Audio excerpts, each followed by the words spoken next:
وَإِذَا تُتْلَى عَلَيْهِمْ آيَاتُنَا، جب ان پر ہماری آیات تلاوت کی جاتی ہیں، قالوا قد سمعنا، یہ کہتے ہیں ہم نے سن لیا، لو نشاء لقلنا مثل هذا، ہم چاہیں تو ہم بھی اس جیسا کلام بنا سکتے ہیں۔ بعض لوگوں نے دعویٰ کیا، مگر میں نے بتایا وہ صرف دعویٰ برائے دعویٰ ہی تھا۔ ان ھذا الا اساطیر الاولین، نہیں ہے یہ قرآن مگر پرانے لوگوں کے قصے، کیونکہ موسیٰ علیہ السلام، صالح علیہ السلام، یہ سارے واقعات عرب اپنے باپ دادا سے بھی سنتے چلے آتے تھے، اور یہود و نصارہ میں بھی تھے، تو قرآن انہی واقعات کو بیان کرتا ہے تو کہتے ہیں یہ تو پرانے واقعات ہیں۔ حالانکہ واقعہ اگر صحیح ہو تو پرانا ہو یا نیا ہو، اس سے کیا فرق پڑتا ہے؟ تو یہ فضول قسم کا اعتراض وہ کیا کرتے تھے۔ وَإِذْ قَالُوا اللَّهُمَّ، اور ایک اور بدبختی قرآن ان کی بیان کر رہا ہے، وَإِذْ قَالُوا، اور اس وقت کو بھی یاد کرو جب انہوں نے کہا، اللَّهُمَّ إِنْ كَانَ هَذَا هُوَ الْحَقَّ مِنْ عِنْدِكَ، اے اللہ اگر یہ کلام برحق ہے تیری طرف سے ہے۔ یہ مکہ میں کسی بدبخت نے کہا جاتا ہے، ابو جہل نے، اور بعض حضرات کہتے ہیں نہیں کوئی اور تھا، اس نے یہ دعا مانگی کہ اے اللہ اگر یہ کلام تیری طرف سے ہے، فَأَمْطِرْ عَلَيْنَا حِجَارَةً مِّنَ السَّمَاءِ، تو آسمان سے ہم پہ پتھر برسا دے، اَوْ ائْتِنَا بِعَذَابٍ أَلِيمٍ، یا کوئی دردناک عذاب لے آ۔ تو یہ بھی کیسی بدبختی کی بات ہے کہ یوں دعا مانگو کہ اے اللہ اگر یہ کلام برحق ہے، واقعی تیرا کلام ہے، محمد صلی اللہ علیہ وسلم سچے نبی ہیں، تو تو ہمیں ہدایت کی توفیق دے دے۔ لیکن ڈائریکٹ بد دعا کر رہے ہیں۔ اصل میں یہ ضد سے ان کا مقصد یہ ہوتا تھا کہ ان کا خیال تھا عذاب نہیں آئے گا، اور ہم دیکھو نبی کو جا کے بتائیں گے دیکھو عذاب تو آیا نہیں، تو اس کا مطلب آپ برحق نہیں ہے۔ یہ ایسا ہی ہے جیسے آپ کسی اہل باطل کے ساتھ بات چیت کر رہے ہو اور وہ مناظرے میں ہارنے لگے، تو وہ آپ سے کہے گا کہ اچھا ٹھیک ہے اگر آپ برحق ہو تو آپ میں دعا کرتا ہوں اگر آپ برحق ہو تو یہ چھت گر جائے ہمارے اوپر، یا یہ ہو جائے یا یہ ہو جائے۔ تو ظاہر ہے یہ محیر العقول اور خوارق عادت والے کام کا مطالبہ انسان اس وقت کرتا ہے جب وہ دلائل کی دنیا میں عاجز آ جاتا ہے۔ تو یہ بھی ایک قسم کی نشانی مانگ رہے تھے وہ۔ تو قرآن کیا کہتا ہے؟ اذ قالوا اللهم ان كان هذا هو الحق من عندك فامطر علينا حجارة من السماء وائتنا بعذاب أليم۔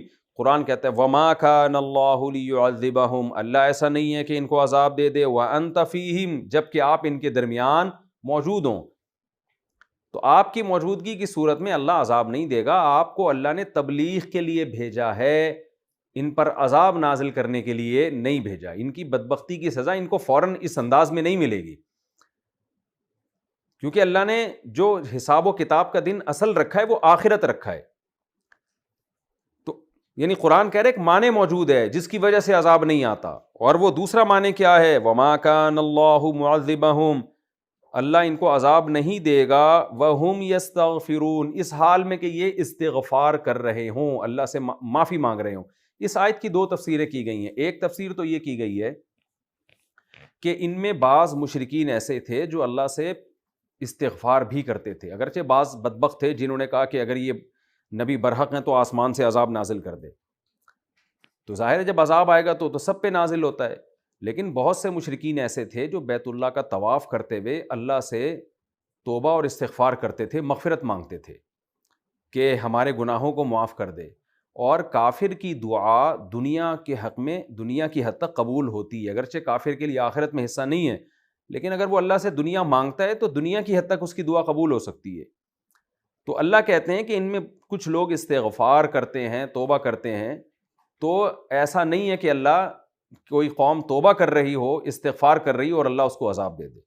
ٹھیک ہے کچھ بدبخت تو ایسے ہیں جو عذاب مانگ رہے ہیں، لیکن کچھ ایسے بھی ہیں ان میں جو استغفار کرتے ہیں، اور عین ممکن ہے ایسے لوگ بھی ہوں جو اللہ سے دعا مانگتے ہوں کہ اللہ اگر اسلام برحق ہے تو ہمارے دلوں کو کھول دے، اس وقت تک ہمیں عذاب نہ دینا۔ یہ بھی ممکن ہے، اس آیت میں یہ بھی ہو سکتا ہے اس طرح کے لوگ بھی داخل ہوں کہ کچھ کافر یہ کہتے ہوں کہ اے اللہ اگر محمد صلی اللہ علیہ وسلم برحق ہیں تو آپ کا برحق ہونا ہمیں سمجھا دے، اور اس وقت تک ہمیں عذاب میں مبتلا نہ کر جب تک ہمیں پورے طور پر سمجھ میں نہ آ جائے۔ تو یہ بھی استغفار کی ایک صورت ہے۔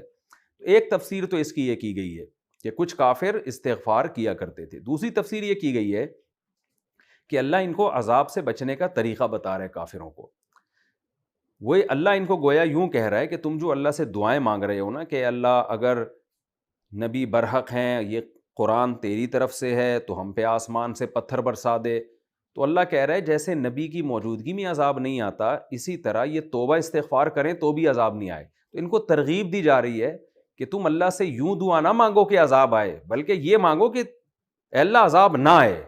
یہ دعا مانگو گے تو نہیں آئے گا۔ تو یہ خود تو گویا عذاب چاہ رہے ہیں، لیکن اللہ ان پہ ترس کھا کے ان کو عذاب سے بچنے کا طریقہ بتا رہا ہے کہ نبی کی موجودگی میں بھی عذاب نہیں آئے گا، اور توبہ استغفار کرو گے تو بھی عذاب نہیں آئے گا۔ تو توبہ استغفار کرو، اللہ سے معافی مانگو، نہ یہ کہ اللہ سے عذاب مانگو۔ دونوں تفسیریں کی گئی ہیں، دونوں ٹھیک ہیں۔ آگے اللہ فرماتے ہیں وَمَا لَهُمْ أَلَّا يُعَذِّبَهُمُ اللَّهُ، ان کو کیا ہو گیا کہ اللہ ان کو عذاب نہ دے؟ کیا مطلب؟ دو وجہ سے عذاب نہیں آ رہا، نبی موجود ہیں یا یہ استغفار بھی کر رہے ہیں۔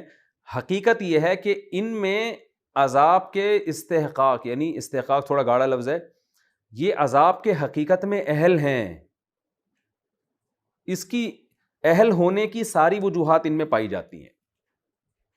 یعنی جو قوم شرک کرتی ہے تو اس میں اللہ کے غضب کے نازل ہونے کی وجہ تو پائی جاتی ہے، تو وجہ ان میں پائی جاتی ہے تو اللہ ان کو کیوں عذاب نہیں دے گا؟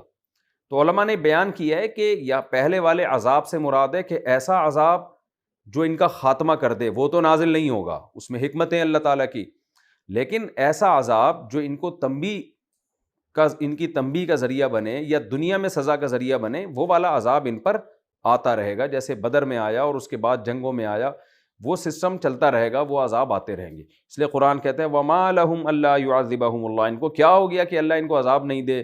وَهُمْ يَصُدُّونَ عَنِ الْمَسْجِدِ الْحَرَامِ، جبکہ یہ لوگ تو مسجد حرام سے روکتے ہیں۔ تو یہ مسجد حرام میں مسلمانوں کو مکہ میں نماز نہیں پڑھنے دیتے تھے، پھر صلح حدیبیہ میں انہوں نے مسجد حرام میں آنے سے روکا، تو ان میں تو عذاب کی ساری وجوہات پائی جاتی ہیں، اور مسجد حرام سے روکنا مشرکین کی نظر میں بھی گناہ تھا، اس لیے قرآن نے اس گناہ کا تذکرہ کیا۔ یعنی کچھ جرم ایسے ہوتے ہیں نا جو کافر بھی مانتا ہے کہ بھئی یہ تو ہم بھی مانتے ہیں کہ جرم ہے۔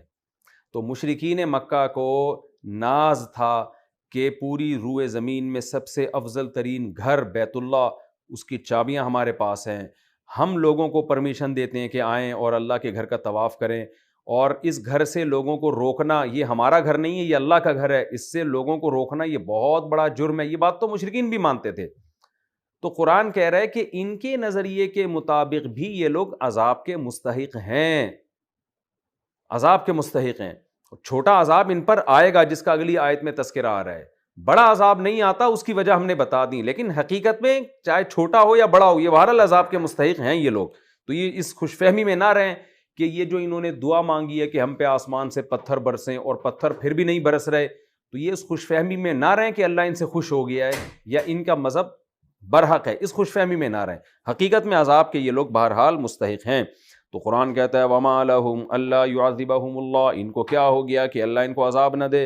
وَهُمْ يَصُدُّونَ عَنِ الْمَسْجِدِ الْحَرَامِ، جبکہ یہ لوگ مسجد حرام سے روکتے ہیں۔ وَمَا كَانُوا أَوْلِيَاءَهُ، اور یہ حقیقت میں مسجد حرام کے دوست یعنی متولی نہیں ہیں، اپنے آپ کو سمجھتے تو ہیں لیکن حقیقت میں نہیں ہیں۔ کیوں نہیں ہیں؟ ان اولیاءہ الا المتقون، مسجد حرام کے اولیاء متولی حقیقت میں پرہیزگار لوگ ہیں جو اللہ سے ڈرتے ہیں، وہ ظاہر ہے جو اللہ سے ڈرتا ہے وہ اللہ کے ساتھ کسی کو شریک نہیں کرتا۔ تو اللہ بتاتے ہیں اصل متولی تو محمد صلی اللہ علیہ وسلم اور صحابہ ہیں۔ تو تم جو اس پہ فخر کرتے ہو کہ ہم مسجد حرام کے متولی ہیں، فخر بھی غلط ہے۔ وَلَٰكِنَّ أَكْثَرَهُمْ لَا يَعْلَمُونَ، لیکن ان میں اکثر لوگ نہیں جانتے۔ اب اللہ کہتے ہیں یہ مسجد حرام کے اپنے آپ کو بڑا سمجھتے ہیں اور لوگوں کو آنے سے روکتے ہیں، لیکن ان کی حرکتیں مسجد حرام میں ہیں کیا، وہ بیان کی جاتی ہیں۔ وَمَا كَانَ صَلَاتُهُمْ عِندَ الْبَيْتِ، نہیں ہے ان کی نماز بیت اللہ کے قریب مگر کیا، إِلَّا مُكَاءً وَتَصْدِيًا، سیٹیاں بجانا اور تالیاں بجانا۔ کیا مطلب؟ وہاں بیٹھ کے بھی شرارتیں کرتے ہیں، مسجد حرام کا تقدس نہیں ہے۔ یہ مطلب نہیں ہے کہ وہ سیٹیوں اور تالیوں کو نماز سمجھتے ہیں، بلکہ یہ ایسے ہی ہے جیسے کوئی آدمی مسجد میں کچھ شرارتی لڑکے آتے ہوں اور آ کے بیٹھ کے گپے مارتے ہوں، تو پھر ایک دن امام صاحب نے دروازہ بند کر دیا، ان کو آنے نہیں دیا جا رہا، تو وہ کہتے ہیں آپ نماز سے لوگوں کو روک رہے ہو۔ تو امام صاحب ایسے موقع پہ کیا طعنہ دیتے ہیں کہ بھئی تم مسجد میں آتے ہو، تمہاری نماز جو ہے نا وہ گپ شپ ہے، گپے ہیں تمہاری نماز۔ تو مطلب یہ کہ جو نماز جو پڑھنی ہوتی ہے وہ تو پڑھتے نہیں، گپے مار کے چلے جاتے ہو۔ تو ایسے موقع پہ امام یا انتظامیہ کیا کہتی ہے، بھئی تمہاری تو نماز مسجد میں ہمیں پتہ ہے کیا ہے، تمہاری نماز ہے ادھر ادھر کی گپ شپ۔ تو وہاں بھی مسجد حرام میں یہ لوگ سیٹیاں بجانا، تالیاں بجانا، یہ کام کیا کرتے تھے جو مسجد حرام کا تقدس اس کا خیال نہیں تھا، اس لیے قرآن نے کہا کہ یہ لوگ متولی ہیں نہیں، یہ اس کے لائق نہیں ہے کہ ان کو مسجد حرام کا نظام ان کے ہاتھ میں دیا جائے۔ کیوں؟ ان کی نماز بیت اللہ کے قریب نہیں ہے سوائے سیٹیوں کے اور تالیوں کے۔ فذوقوا العذاب، پس عذاب کا مزہ چکھو، بما کنتم تکفرون، اس کفر کی وجہ سے جو تم کرتے ہو۔ وہ عذاب کیا ہے؟ جو وقتاً فوقتاً آتا رہے گا، ایک تو بدر میں آگے اور اس کے علاوہ بھی آتا رہے گا۔ ان الذین کفروا ينفقون اموالهم لیصدوا عن سبیل اللہ، اللہ اہل ایمان سے خطاب کر رہے ہیں کہ دیکھو کافر اپنا کام کرتا رہے گا تمہیں اللہ کے راستے سے روکنے کے لیے، کیونکہ میں نے بتایا سورہ انفال کا پوری صورت جہاد سے متعلق ہے، آگے سورہ توبہ بھی، اور جہاد میں سب سے زیادہ ضرورت مال خرچ کرنے کی ہوتی ہے۔ آپ کو پتہ ہے جتنے بھی دنیا میں کنٹریز ہیں ان کا اپنے دفاع پہ بجٹ کا بہت بڑا حصہ خرچ ہوتا ہے، کیونکہ اپنی قوم کا دفاع کرنا، اس کے لیے فوج، اس کے لیے اسلحہ، اس کے لیے ٹریننگ، بہت زیادہ یعنی ایک بہت بڑا حصہ خرچ ہوتا ہے۔ تو جب تک عوام اس میں تعاون نہ کرے، اہل اسلام تعاون نہ کریں، یہ ہو نہیں سکتا۔ تو اللہ تعالیٰ اہل ایمان کو کہہ رہے ہیں کہ تم جو اللہ کے راہ میں لڑتے ہو نا، تو اللہ تعالیٰ تم سے پیسہ بھی مانگتے ہیں، زخمیوں کا علاج بھی کرنا ہے، بیواؤں کا خیال بھی کرنا ہے، پھر جو یتیم ہوں گے مجاہدین ان کی اولادوں کا خیال بھی، ان تمام چیزوں کے لیے پیسہ چاہیے۔ تو اللہ کہتے ہیں اگر تم پیسہ خرچ نہیں کرتے تو خوب سمجھ لو کافر بہرحال اسلام کو ختم کرنے کے لیے پیسہ خرچ کرتا ہے۔ تو کافروں کو بھی دھمکی دی جا رہی ہے کہ جو پیسہ تم اسلام کے خلاف خرچ کر رہے ہو، حق کے خلاف خرچ کر رہے ہو، قیامت کے دن یہ تمہارے لیے حسرت اور افسوس کا سبب بنے گا، اور اس پیسے سے تم غالب آنے والے نہیں ہو، پھر بھی تم مغلوب ہو جاؤ گے، غالب اہل ایمان ہی آئیں گے۔ قرآن کہتا ہے ان الذین کفروا، بے شک وہ لوگ جو کافر ہیں، ينفقون اموالہم، اپنے مالوں کو خرچ کرتے ہیں، لیصدوا عن سبیل اللہ، تاکہ لوگوں کو اللہ کے راستے سے روکیں، فسینفقونھا، ان قریب یہ خرچ کریں گے، ثم تکون علیہم حسرۃ، یہ خرچ کرنا پھر ان کے خلاف افسوس اور حسرت کا سبب بن جائے گا، یعنی قیامت کے دن۔ دنیا میں بھی بنے گا کہ جب ان کی جو کوششیں رائگاں جائیں گی، دیکھ لینا آج بھی دنیا میں بعض کنٹریز ایسے ہیں جہاں اسلام کو ختم کرنے کے لیے کفر نے پورا زور لگا دیا، لیکن خائب و خاسر ہو کر رسوا ہو کے لوٹے ہیں۔ تو اللہ کہہ رہے ہیں کہ تم خرچ کرو گے، لیکن یہ خرچ کرنا تمہارے لیے افسوس کا سبب بنے گا، ثم یغلبون، پھر الٹا تم مغلوب ہو جاؤ گے۔ والذین کفروا الی جہنم یحشرون، یہ تو دنیا کا عذاب تھا، آخرت میں کیا ہوگا؟ جو کافر ہیں ان کو جہنم کی طرف جمع کیا جائے گا۔ کیوں؟ اے اللہ تو آخرت میں جو نافرمان تھے ان کو جہنم میں، اور اہل ایمان کو جنت میں کیوں لے کر جائے گا؟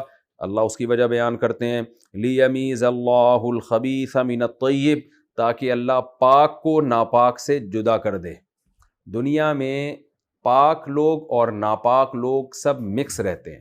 آپ نے دیکھا ہوگا ایک ہی گھر میں چور بھی پلتا ہے، اسی گھر میں نیک لوگ بھی ہوتے ہیں۔ ایک ہی دسترخوان پہ کوئی چور بیٹھا ہوگا، کوئی ڈاکو بیٹھا ہوگا، کوئی تہجد گزار بیٹھا ہوگا، ایک ماں باپ کا نافرمان بیٹھا ہوگا، ایک فرما بردار بیٹھا ہوگا، ایک کافر بیٹھا ہوگا، ایک مسلمان بیٹھا ہوگا۔ تو دنیا تو ایک مکس جو ہے نا، ایک ڈش کی طرح ہے، سب آپس میں سب ایک ساتھ زندگی گزار رہے ہیں۔ تو اللہ کہتے ہیں اللہ ایسا نہیں کرتا۔ اللہ نے جو میدان حشر کا دن رکھا ہے اس کی ایک بڑی وجہ ہے، لیمیز اللہ الخبیث من الطیب، کہ اللہ خبیث اور طیب یعنی پاکیزہ لوگ اور ناپاک لوگوں کو ایک دوسرے سے جدا کر دے۔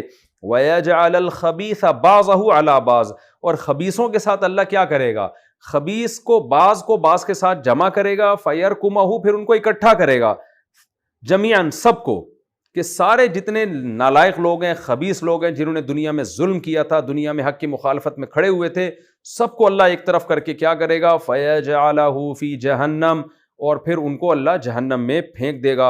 اولئک هم الخاسرون، یہی لوگ ہیں اصل خسارے والے، یہ آخرت میں ان کا انجام ہوگا۔ اسی سے متعلق ایک اور آیت ہے نا سورہ یاسین میں، کہ قیامت کے دن اعلان ہوگا وَامْتَازُوا الْيَوْمَ أَيُّهَا الْمُجْرِمُونَ، یہاں بھی امتیاز سے، امتیاز تمییز کا معنی جدا ہونا، باب افتعال میں جاتا ہے تو امتیاز، اس کا معنی بھی جدا ہونا۔ تو وَامْتَازُوا اصل میں تھا امتیزوا، اکتسبوا کی طرح، اس کو پڑھا جاتا ہے امتازوا۔ وَامْتَازُوا الْيَوْمَ أَيُّهَا الْمُجْرِمُونَ، اے مجرموں آج تم کافروں سے مسلمانوں سے الگ ہو جاؤ.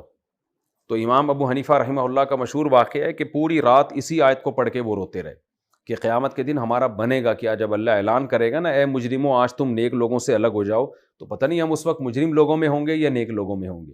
تو یہ بڑی ایک سخت آیت ہے. تو یہاں بھی اللہ نے اسی کا تذکرہ کیا. اللہ یہ سب کچھ اس لیے کرے گا قیامت کے دن تاکہ خبیث اور پاکیزہ کو